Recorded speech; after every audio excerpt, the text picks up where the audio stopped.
일본 열도가 지금 발칵 뒤집혔습니다. 국가 기념일을 축하하기 위해 공식 행사장에서 연설을 하던 한 중학생이 미리 작성했던 각본을 통째로 찢어버리고 갑자기 그 자리에서 숨겨왔던 비밀을 폭로해버렸기 때문인데요. 돌발 상황에 아연실색한 교육청 고위 관계자들은 애써 표정을 감추려 했지만 이미 늦었고 언론은 순식간에 긴급 속보를 쏟아내고 있습니다. 당시에 연설을 했던 학생은 행사가 끝난 직후 이런 식으로라도 진실을 밝힐 수밖에 없었다고 주장하고 있는 상황인데요. 순식간에 벌어진 상황에 일본 정부는 뒤늦게라도 애써서 수습해보지만 사실상 소잃고 외양간 고치기가 되어버린 모양입니다. 그렇다면 대체 해당 학생은 연설 도중 어떤 진실을 폭로했던 건지, 그리고 그 진실을 폭로할 수밖에 없었던 이유가 뭔지 함께 알아보러 가실까요? 잠깐 1초 만에 누를 수 있는 좋아요 버튼만 눌러주신다면 영상 제작에 큰 힘이 됩니다. 안녕하세요. 시마네현 시오노중학교 2학년 사토 리카입니다.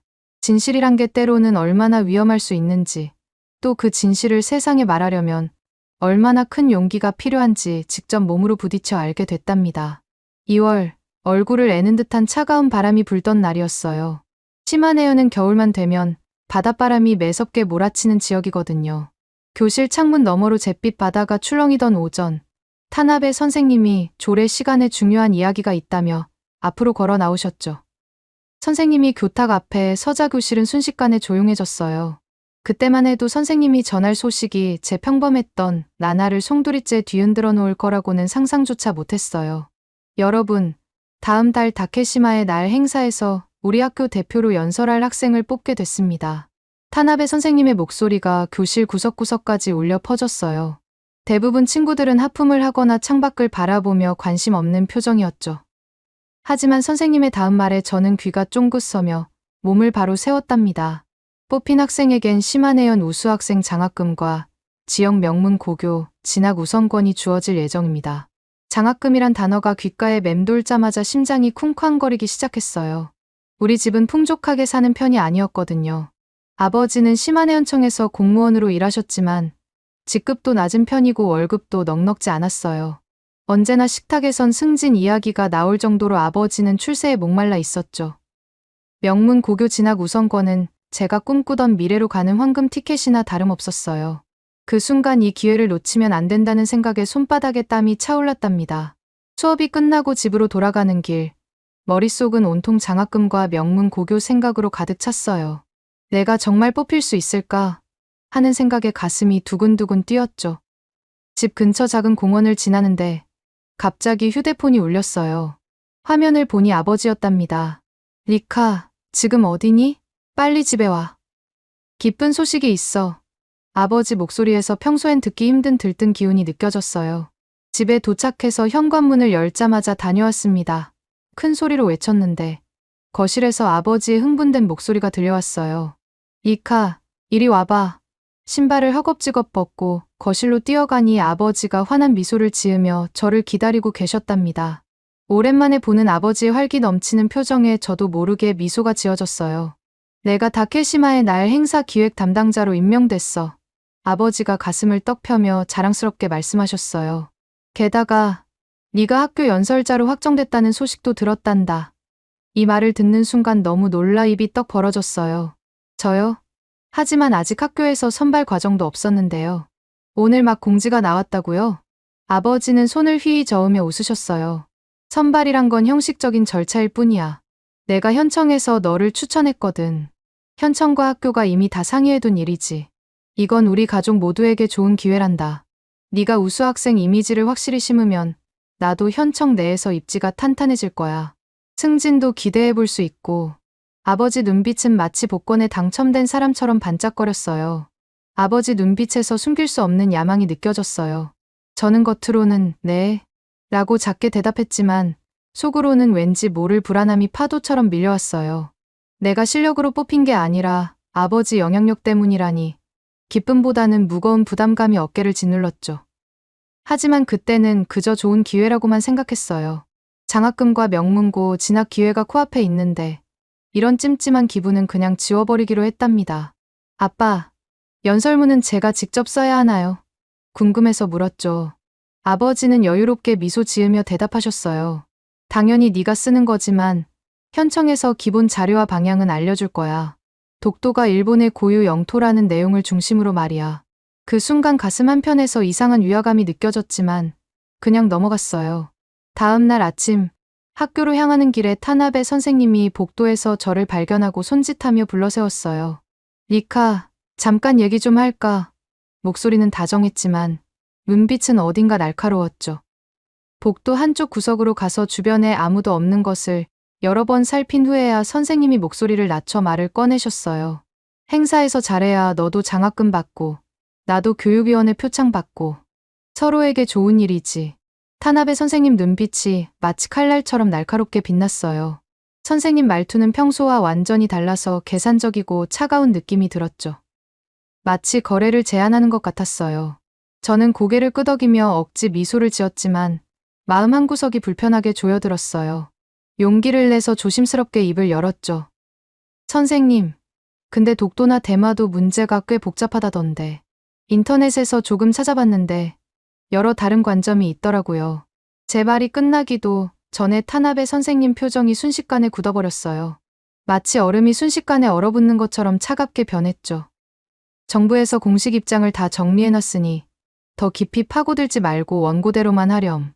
선생님 목소리는 전보다 훨씬 단호하고 날카로워졌어요. 복도의 공기가 갑자기 얼어붙은 것 같아서 숨쉬기조차 어려웠죠. 타나베 선생님이 떠나기 전 마지막으로 한 말이 머릿속에서 계속 맴돌았어요. 괜히 엉뚱한 소리 했다간 이 좋은 기회 다 날아간다. 잘 생각해.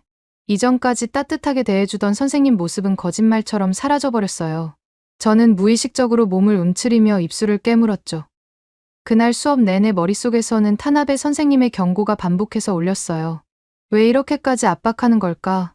뭔가 이상하다는 느낌이 들었지만 장학금과 명문고, 진학 기회를 놓치고 싶지 않은 욕심의 의문을 뒷전으로 밀어놓았어요. 아직은 그저 인생을 바꿀 좋은 기회라고만 생각했답니다.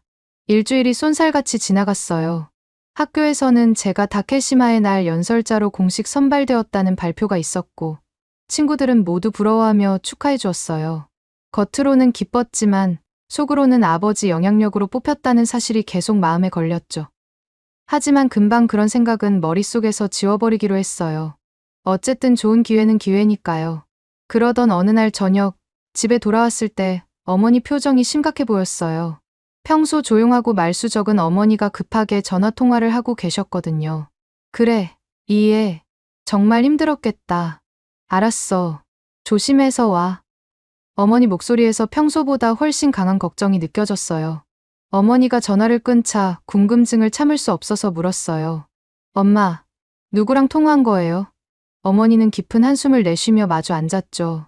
리의 이모한테 연락이 왔어. 대마도에서 관광해설사로 일하다가 갑자기 해고됐대. 그 말을 듣는 순간 가슴이 철렁 내려앉았어요.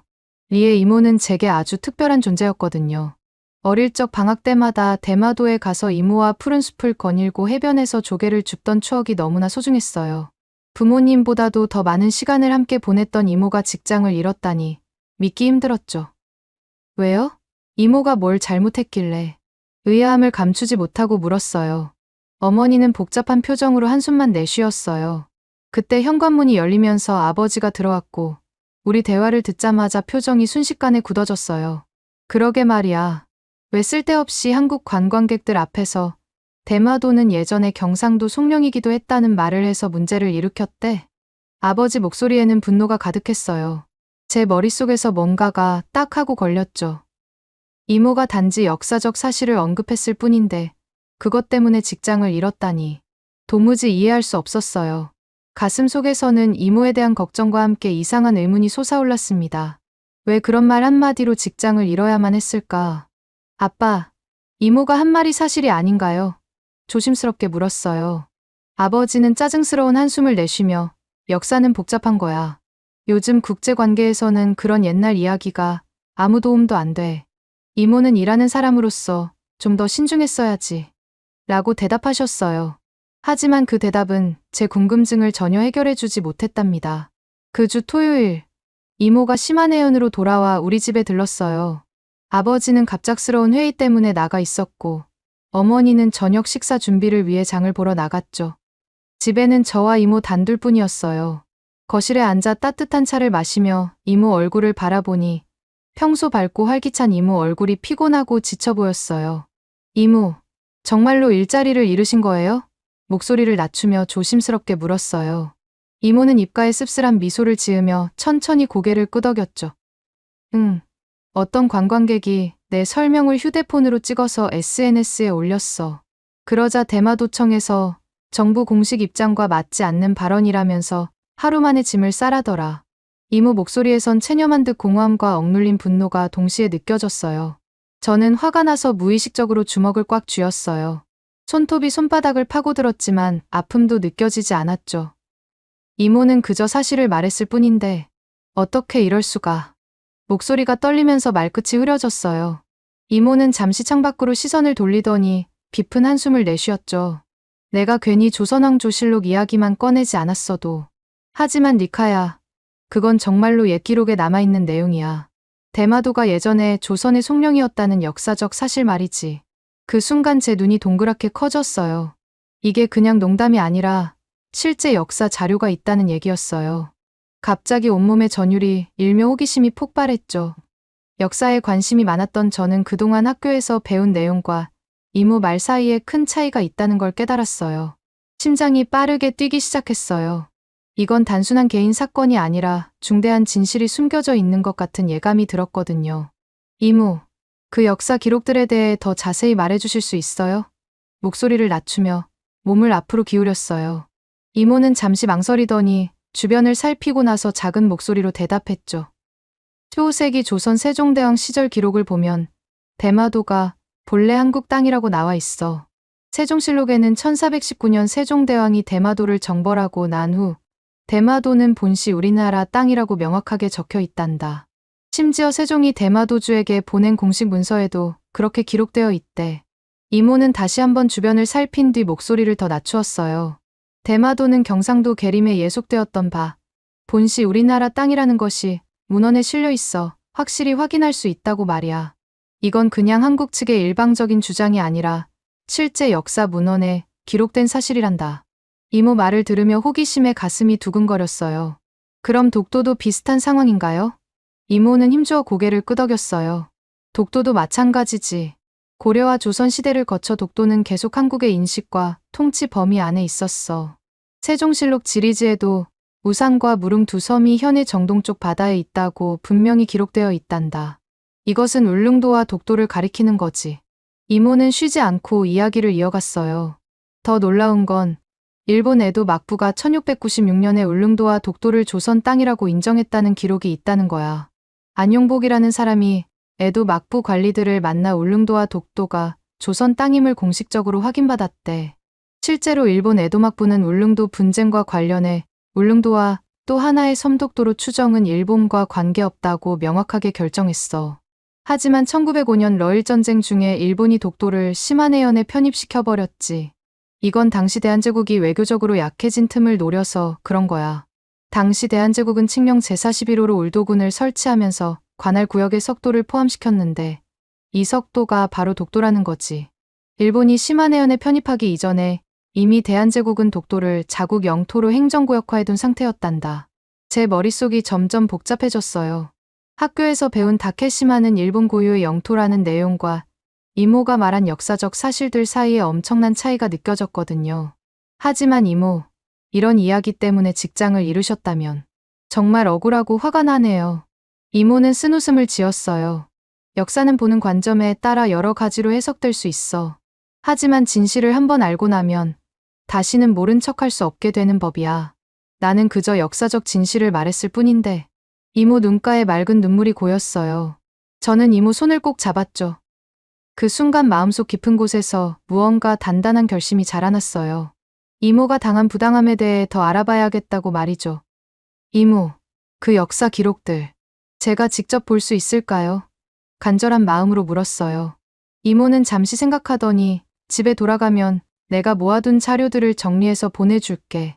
하지만 니카야, 이런 이야기는 함부로 꺼내지 않는 게 좋을 수도 있어. 너도 곧 다케시마의 날 행사에서 연설한다면서 걱정스럽게 말했어요. 저는 고개를 끄덕였지만 이미 마음속에서는 무언가 강하게 꿈틀거리고 있었어요. 진실이 궁금했고 이모가 당한 부당함에 분노가 치밀어 올랐거든요. 이모가 돌아가고 난 후 저는 방에 틀어박혀 인터넷 검색을 시작했어요. 1419년 세종대왕 대마도 정벌, 대마도 경상도 송령, 독도 1905년 편입 등을 하나하나 찾아봤죠. 수많은 블로그, 뉴스 기사, 학술 사이트가 검색 결과로 쏟아져 나왔어요. 한국어 자료들은 번역기를 돌려가며 꼼꼼히 살펴봤고요. 읽을수록 눈이 점점 커지는 것을 느꼈어요.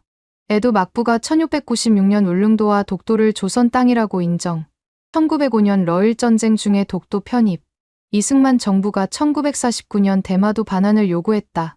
같은 내용이 줄줄이 나왔거든요.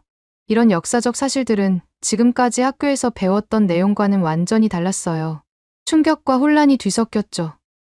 특히 이승만 대통령이 1948년 8월 18일 공식 성명을 통해 대마도를 대한민국 영토임으로 반환하라고 선언했다는 기사 내용은 머리를 한 대 맞은 것처럼 충격적이었어요. 이런 중요한 역사적 사건이 있었는데 왜 우리는 이런 이야기를 한 번도 배우지 않은 걸까요? 1949년 1월 7일 신년 기자회견에서도 이승만 대통령이 우리가 대마도 관리를 소홀히 한 사이 일본이 차지했다는 취지로 대마도 영유권을 강조했다는 기록도 있었어요. 한국이 1951년 4월에도 미국 국무부에 대마도 반환을 요청하는 공식 문서를 보냈다는 사실도 확인할 수 있었답니다. 더 놀라운 내용은 고대부터 대마도가 한반도와 밀접한 관계였다는 기록이었어요. 일본 측 역사서인 일본서기에서도 대마도를 가리켜 한양지도, 즉 한국 쪽 섬으로 기술했고 또 다른 일본 문헌인 대주편연략에는 대마도는 고려국의 목이다. 옛날에는 신라인들이 살았다고 명확히 기록되어 있다는 내용도 있었죠. 갑자기 방문이 열리는 소리에 화들짝 놀라 고개를 번쩍 들었어요. 아버지가 노크도 없이 들어오며 원고 작업은 잘 되고 있니? 라고 물으셨죠. 저는 당황해서 브라우저 창을 황급히 닫으며 식은땀을 흘렸어요. 네, 아직 시작 단계예요. 아버지는 의심스러운 눈빛으로 저를 잠시 바라보더니 고개를 끄덕이고 나갔어요. 방문이 닫히자마자 가슴을 쓸어내리며 안도의 한숨을 내쉬었죠. 마치 뭔가 나쁜 일을 저지른 것처럼 가슴이 두근거렸지만 더 많은 사실을 알고 싶다는 욕구는 점점 커져갔어요. 다음 날 학교에서 타나베 선생님이 교실에 들어오셨을 때 저는 전혀 다른 시선으로 선생님을 바라봤어요. 선생님도 이런 역사적 사실들을 알고 계실까? 알면서도 의도적으로 숨기는 걸까? 수업이 끝나고 복도를 지나가는데 타나베 선생님이 멀리서 저를 발견하고 손짓하며 불러세웠어요. 연설 준비는 잘 되고 있지. 선생님은 네가 잘할 거라고 믿는다. 겉으로는 믿음을 표현했지만 선생님 눈빛 속에는 은근한 경고가 숨어 있었어요. 저는 억지로 미소를 지었지만 속으로는 이모가 말한 대마도는 세종실록에 실제로 검색해보니 관련 내용이 정말 많은데 라는 생각을 하며 몸이 긴장으로 굳어졌어요. 마치 제 생각을 읽기라도 한 듯 타나베 선생님 표정이 갑자기 차갑게 변했어요. 혹시 하루아침에 인생을 망치고 싶진 않겠지. 정부 공식 입장에 어긋나는 소리 했다가는 큰 낭패를 볼 테니 조심해. 행사 대표 자격도 당연히 박탈될 거고. 선생님 말투는 마치 직접적인 위협처럼 들렸어요. 리카, 넌 똑똑한 학생이잖아. 역사란 건 해석에 따라 달라지는 법이야. 일본 정부의 공식 입장은 독도가 역사적 사실로 볼 때 명백한 일본 고유 영토라는 거야. 이건 17세기 중엽까지 일본이 다케시마에 대한 영유의사를 확립한 데 근거하는 거지. 타나베 선생님은 마치 암기한 듯한 기계적인 말투로 설명했어요. 그 순간 가슴이 쿵 내려앉았고 동시에 이모 생각에 분노가 치밀어 올랐죠. 타나베 선생님이 교무실로 들어가는 모습을 멍하니 바라보며 저는 복도에 얼어붙은 듯 서 있었어요. 창밖으로 보이는 운동장을 바라보며 깊은 생각에 잠겼습니다. 왜 이렇게까지 진실을 숨기려 하는 걸까? 정말 진실은 무엇일까? 학교에서 돌아와 방에 들어가자마자 휴대폰을 확인했어요. 이모에게서 메시지가 와 있었죠. 내가 수년간 모아둔 자료들을 공유할게. 한번 꼼꼼히 살펴봐. 링크와 PDF 파일이 첨부되어 있었어요. 가슴이 두근거리며 손가락이 떨렸어요. 자료를 당장 확인하고 싶어 안달이 났지만 아버지가 집에 있을 때는 최대한 조심해야 했어요. 저녁 식사 후 방문을 꼼꼼히 잠그고 숨소리마저 죽인 채 조용히 노트북을 켰습니다. 이모가 보낸 링크를 클릭하자 독도와 대마도 영유권에 관한 상세한 자료가 화면에 나타났어요. 1419년 세종 정벌, 안용복 사건, 메이지 시대 편입, 1951년 샌프란시스코 조약에 이르기까지 역사적 사건들이 연대순으로 꼼꼼하게 정리되어 있었습니다. 특히 눈길을 끈 것은 세종실록 지리지에 우산과 무릉 두 섬이 현해 정동쪽 바다에 있다고 기록되어 있다는 부분이었어요. 이것이 울릉도와 독도를 가리킨다고 자세히 설명되어 있었죠. 1530년 간행된 신증동국여지 승람에도 울릉도와 우산도가 조선의 강원도 관할로 명확하게 기록되어 있고, 조선 팔도전도에도 두 섬이 한반도 동쪽에 뚜렷하게 그려져 있다는 내용도 있었어요. 또 이승만 정부가 1948년부터 1949년까지 대마도 반환을 적극적으로 요구했다거나 1905년 러일전쟁 중 독도 편입 과정이 일방적이었다는 등의 세부 연표가 정리된 부분도 충격적이었어요. 화면을 뚫어지게 보며 중얼거렸죠. 이렇게 분명한 역사적 증거가 있는데 왜 우리 교과서에는 단 한 줄도 나오지 않는 거지? 더 놀라운 것은 이모가 보내준 자료 중에 일본 측 역사 문헌도 포함되어 있었다는 점이에요. 임진왜란 때 도요토미 히데요시의 부하가 그린 팔도 총도라는 지도의 대마도가 조선 영토로 색칠되어 있다는 내용이었어요. 또한 1530년 신증동국여지 승함의 팔도 총도, 1557년 조선방역지도, 18세기 여지도서 등에서 한반도 동남쪽 에데마도가 빠짐없이 그려져 있다는 상세한 설명도 있었죠. 이모가 보낸 PDF 파일에는 더 자세한 내용이 담겨 있었어요. 조선 태종에서 세종시대의 외구 침략을 막기 위해 1419년 조선 수군이 대마도를 정벌한 역사적 사건에 대한 구체적인 내용이었죠. 이 원정 직후 세종은 대마도주에게 보낸 공식 문서에서 대마도는 본시 우리나라 땅이라고 명확히 밝혔다고 합니다. 대마도는 경상도 계림에 예속되었던 바 본시 우리나라 땅이라는 것이 문헌에 실려 있어 확실히 증명할 수 있다라고 세종실록에 분명히 기록되어 있다는 거예요. 더구나 놀라운 사실은 대마도주가 이듬해 스스로 조선의 속주가 되기를 자청하며 조공을 바치겠다고 약속했고, 조선 조정은 대마도를 경상도에 정식으로 편입시키고 대마도주에게 관인을 내려주었다는 내용이었어요. 이 속주 관계가 1년 정도 후에 다시 변경되긴 했지만 조선은 대마도를 자국의 울타리이자 번병 반빙으로 삼는 특별한 관계를 구축했다는 기록이 있었어요. 밤늦게까지 집중해서 자료를 살피던 중 갑자기 방문 밖에서 발자국 소리가 들렸어요. 화들짝 놀라 서둘러 노트북을 덮고 불을 끈 다음 이불을 머리끝까지 덮었죠. 문이 열리고 아버지가 조용히 들어오셨어요. 리카, 아직 안 자니? 잠든 척 깊은 숨소리를 내며 꼼짝도 하지 않았어요. 아버지가 걱정스러운 한숨을 쉬며 문을 닫고 나갔죠. 혼자 남겨진 어두운 방에서 저는 이불 속에서 심장이 미친 듯이 뛰며 떨고 있었어요. 이런 자료들을 몰래 보는 것이 정말 잘못된 일일까? 하지만 이모가 당한 부당한 해고를 생각하면 이대로 침묵하고 모른 척할 수는 없을 것 같았어요. 다음 날부터 저는 학교 도서관에서도 관련 자료를 찾아보기 시작했어요. 하지만 학교 도서관에는 정부 공식 입장에 맞는 책들만 가득했죠. 다케시마는 일본 고유의 영토라는 내용이 교과서처럼 반복해서 나왔어요. 독도에 대한 일본의 주장은 17세기 중엽까지 일본이 다케시마에 대한 영유의사를 확립했다는 것. 1905년 시마네현 고시를 통해 독도를 합법적으로 자국 영토로 편입했고, 이는 국제법에 따른 정당한 조치였다는 내용뿐이었죠. 하지만 제가 인터넷에서 찾은 정보와 이모가 보내준 자료에 따르면 그것은 진실의 일부분만을 담고 있었어요.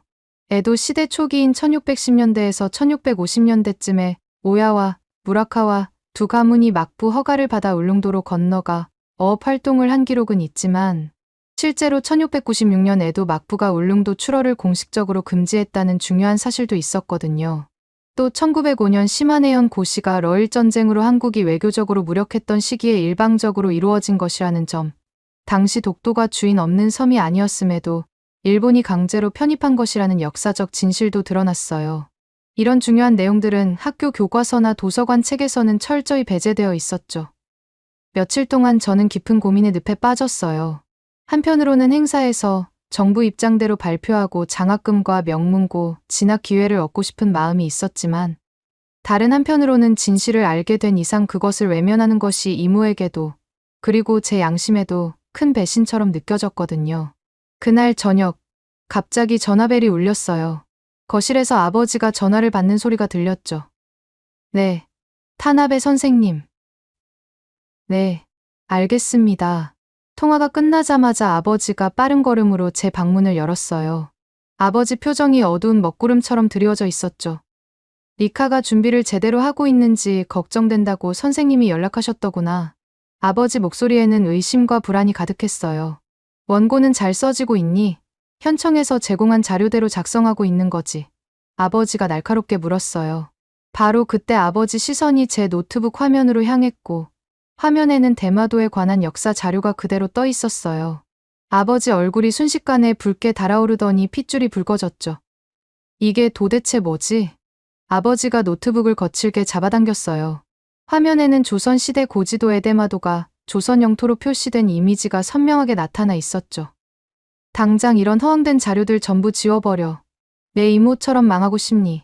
아버지 목소리가 방 안에 큰 울림을 남겼어요. 어머니마저 놀라서 방으로 들어왔어요. 저는 눈가에 눈물이 맺혔지만 이모가 당한 부당한 해고를 떠올리며 마음속으로 결심했어요. 내가 말하지 않으면 이런 진실은 영원히 묻히겠지. 아빠, 제가 직접 찾아본 자료에는 대마도가 원래 한국 땅이었다는 기록이 분명히 나와 있어요. 심지어 일본 역사서에도 그렇게 적혀 있다고요. 떨리는 목소리로 용기를 내어 말했어요. 아버지는 더욱 격분하셨죠. 그런 오래된 역사는 지금 전혀 중요하지 않아. 현재 국제법상 대마도는 일본 영토야. 그리고 너는 다케시마의 날 행사에서 독도는 일본 영토라고 발표할 예정이잖아. 하지만 아빠, 그게 진짜 진실이 아니라면요? 제가 찾아본 자료들을 보면 독도는 오래전부터 한국 땅이었고 1905년 러일 전쟁 중에 일본이 일방적으로 편입시킨 거래요. 제 말에 아버지 표정이 더욱 일그러졌어요. 너 같은 중학생이 뭘 안다고 이러는 거야. 인터넷에서 찾은 몇 가지 자료만 보고 역사를 판단하려 들다니.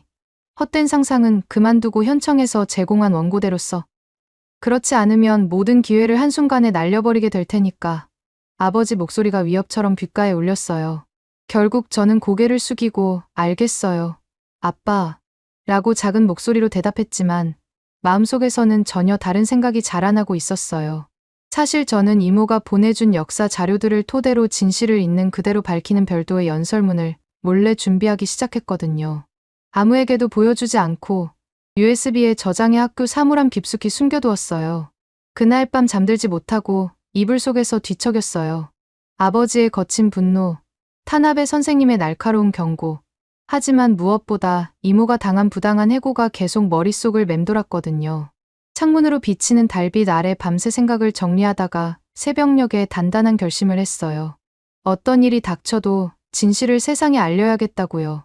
사실 밤마다 저는 노트북에 저장된 이모의 자료와 해외 역사 논문을 한 줄 한 줄 꼼꼼히 읽어왔었고 이런 내용을 접할 때마다 가슴이 두근거렸어요. 이토록 중요한 역사적 사실들이 왜 학교에서는 단 한 번도 언급되지 않는지 점점 더 의문이 깊어졌답니다.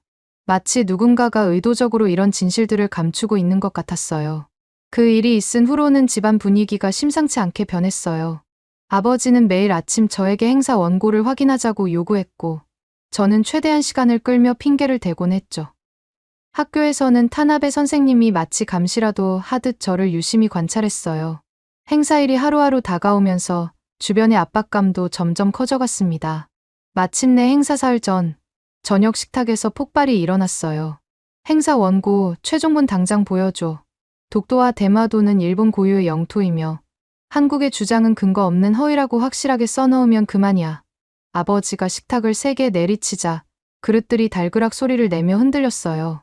저는 가슴이 두근거렸지만 그동안 속으로 차곡차곡 쌓아왔던 용기를 짜내어 목소리를 단단하게 만들었죠. 아빠, 이모는 단 한마디 역사적 사실을 말했다는 이유로 일자리를 잃었잖아요. 우리까지 진실을 덮어야 할 이유가 있나요?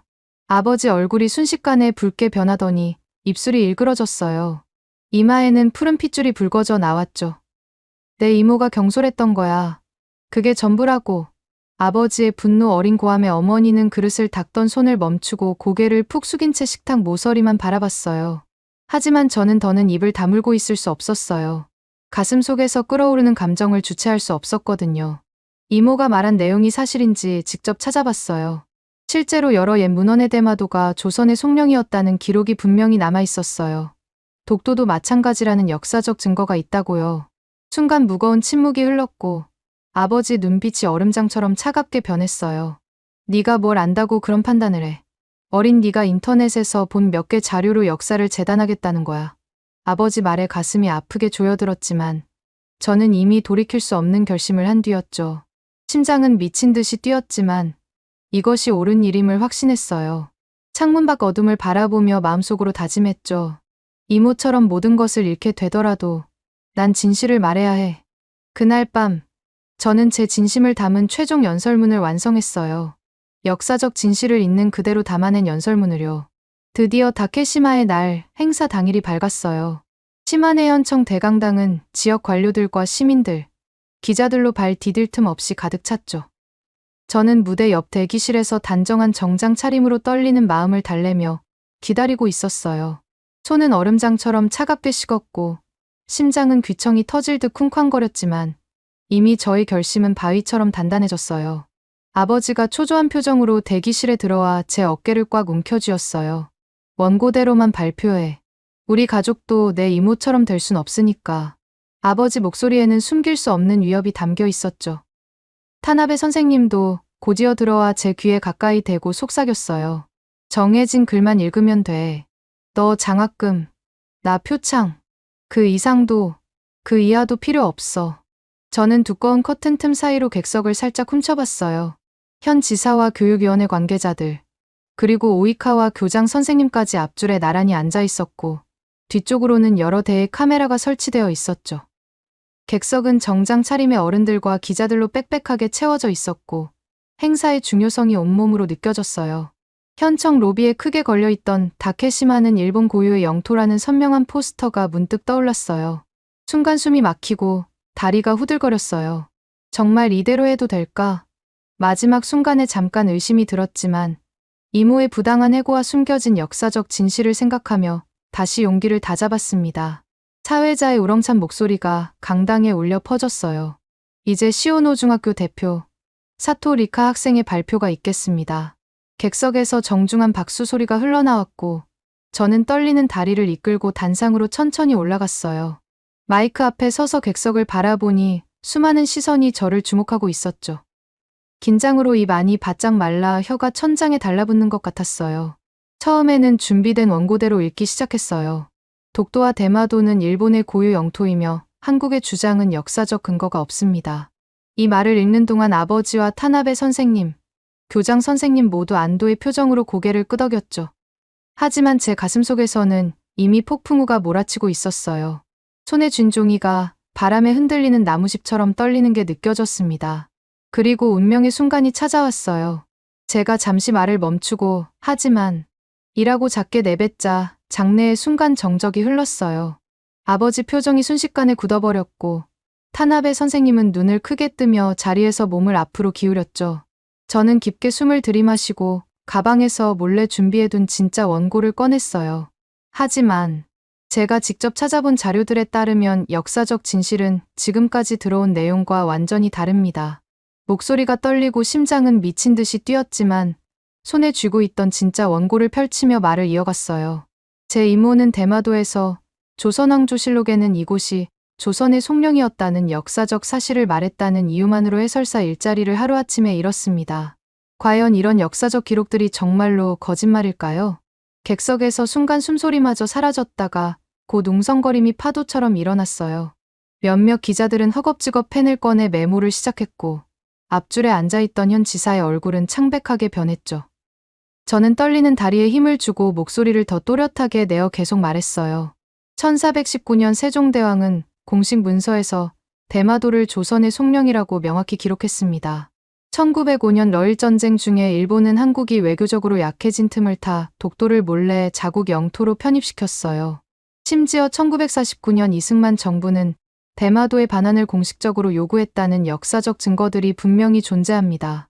이런 중요한 역사적 사실들이 왜 우리 교과서에는 단 한 줄도 나오지 않는 걸까요? 기자들의 카메라 플래시가 번갯불처럼 연달아 터지고 객석은 순식간에 소란스러운 바다로 변했어요. 타나베 선생님이 얼굴이 새빨개진 채로 단상을 향해 뛰어오며 당장 그만둬 고함을 질렀어요. 하지만 저는 재빠르게 한 발짝 물러서며 마이크를 꼭 쥐고 말을 이어갔어요. 왜 이런 역사적 자료들을 우리에게 숨기고 있는 건가요? 진실을 알 권리는 누구에게나 있지 않나요? 목소리는 떨렸지만 눈빛만큼은 그 어느 때보다 단단했어요. 아버지가 앞줄 좌석에서 벌떡 일어나 주먹을 불끈 쥐고 리카, 당장 그만두지 못해. 나 절규하듯 소리쳤어요. 교장 선생님도 자리에서 일어나 발언 중지, 당장 중단하라고 며 손을 허공에 흔들었지만 이미 현장의 혼란은 걷잡을 수 없이 커져버렸어요. 몇몇 방청객들은 휴대폰으로 영상을 찍기 시작했고 기자들은 서로 다투며 앞으로 몰려들었죠. 저는 목이 메이고 눈물이 글썽였지만 떨리는 목소리로 마지막 말을 전했어요. 저도 이모처럼 모든 것을 잃게 될지 모르지만 진실을 말하는 것이 옳다고 믿었기에 오늘 이 자리에 섰습니다. 행사장은 순식간에 아수라장이 되었어요. 타나베 선생님이 단상으로 올라와 이 학생은 단지 혼란스러워하는 겁니다. 아직 어리고 미숙해서 라며 마이크를 빼앗으려고 애썼죠. 저는 마이크를 꽉 붙잡고 있었지만 결국 빼앗기고 말았어요. 아버지는 객석에서 얼굴이 새파랗게 변한 채 이 어리석은 짓이 우리 가족의 미래를 어떻게 망쳐버리는지 알기나 해 라고 절규했습니다. 행사 진행요원들이 학생의 발언은 개인적인 견해일 뿐입니다 고 확성기로 반복해서 외쳤지만 이미 기자들과 방청객들은 어떻게 된 일이냐, 그 역사적 증거들에 대해 더 말해달라 질문 세례를 퍼부었어요. 혼란스러운 상황 속에서도 저는 마지막 힘을 모아 외쳤죠. 우리 모두가 이모의 해고 사건처럼 침묵해야만 하나요? 대마도와 독도의 진짜 역사를 보고도 모른 척해야 한다는 게 말이 되나요? 그 말과 함께 장내는 완전한 혼돈 속에 빠져들었어요. 여러 명이 휴대폰으로 실시간 중계를 시작했고 기자들은 연신 사진을 찍으며 메모를 했죠. 저는 결국 무대 위에서 억지로 끌려 나왔지만 저에게는 제가 하고 싶었던 말을 세상에 전했다는 이상한 해방감이 찾아왔어요. 타나베 선생님은 여러분, 이건 단순한 오해입니다. 이 학생이 역사를 잘못 이해한 겁니다. 라며 필사적으로 상황을 수습하려 애썼지만 이미 때는 늦었어요. 교장 선생님도 저희 학교는 언제나 정부 지침을 철저히 따르고 있습니다. 라고 외쳤지만 청중들은 점점 더 많은 질문을 쏟아냈죠. 아버지는 완전히 당황한 표정으로 취재진들 모두 나가, 당장 방송 중단해 라고 소리치며 분노했어요. 객석 곳곳에서는 이모 해고 사건이 뭐지? 정말 대마도가 과거 한국 영토였다는 증거가 있나요? 같은 궁금증 어린 질문이 이어졌어요. 저는 무대 아래에 내려와 한쪽 구석에 서 있었는데 심장은 여전히 쿵쾅거리며 뛰고 있었죠. 두려움과 해방감이 함께 밀려오는 복잡한 감정에 숨을 고르며 저는 이제 모든 것이 달라질 거라는 확신이 들었어요. 행사는 결국 제대로 마무리도 못한 채 중단되고 말았어요. 아버지는 제 팔을 세게 잡아끌며 황급히 행사장을 빠져나왔지만 기자들이 끊임없이 질문을 던지며 우리를 쫓아왔죠. 학생, 그 역사 자료들은 어디서 얻었나요? 정말 대마도가 조선의 속령이었다는 구체적인 증거가 있나요? 질문이 빗발치듯 쏟아졌어요. 타나베 선생님은 뒷문으로 슬그머니 사라져버렸고 교장 선생님은 식은땀을 줄줄 흘리며 교육위원회와 급하게 통화하는 모습이 보였어요. 아무도 이런 상황을 전혀 예상하지 못했을 거예요. 솔직히 저 자신도 이렇게 큰 파장이 일어날 줄은 상상조차 못했어요. 아버지는 저를 거의 끌다시피 차에 태우고 급하게 주차장을 빠져나갔습니다. 차 안은 무거운 침묵으로 가득했어요. 한참이 지나서야 아버지가 떨리는 목소리로 입을 열었죠. 우리 가족은 이제 끝장이다. 내 승진도, 내 장학금도 물거품이 됐어. 정말 내 이모처럼 되고 싶었던 거니? 아버지 목소리에는 분노와 좌절감, 그리고 깊은 상처가 담겨 있었어요. 저는 창밖으로 스쳐 지나가는 풍경을 멍하니 바라보며 조용히 대답했어요. 그래도 진실을 숨기는 건 잘못된 일이라고 생각해요. 이모처럼 억울하게 희생되는 사람이 또 생기면 어떡해요? 제 말에 아버지는 더 이상 아무런 대꾸도 하지 않았어요. 그저 핸들을 꽉 움켜쥐고 굳은 표정으로 앞만 바라볼 뿐이었죠. 차창 밖으로 심한해연의 겨울 풍경이 빠르게 스쳐 지나갔어요. 잿빛 구름 아래 푸른빛이 감도는 바다가 멀리 보였죠. 그 바다 너머에는 한국이 있고 그 사이에 독도와 대마도가 자리 잡고 있다는 생각이 문득 들었어요. 역사의 진실과 용기에 대해 많은 생각이 머릿속에서 교차했지만 제가 한 선택의 후회는 없었답니다. 진실을 말하는 것이 옳은 선택이라고 그 순간에도 지금도 굳게 믿고 있어요. 그래서 그러는데 여러분은 일본이 또 어떤 진실들을 숨기고 있다고 생각하시나요? 오늘의 사연은 어떠셨나요? 외국인들이 한국에 대해 겪은 해외 감동 사연을 계속해서 보고 싶다면 구독과 좋아요 부탁드려요. 긴 영상 시청해주셔서 감사합니다. 오늘도 행복한 하루 보내세요.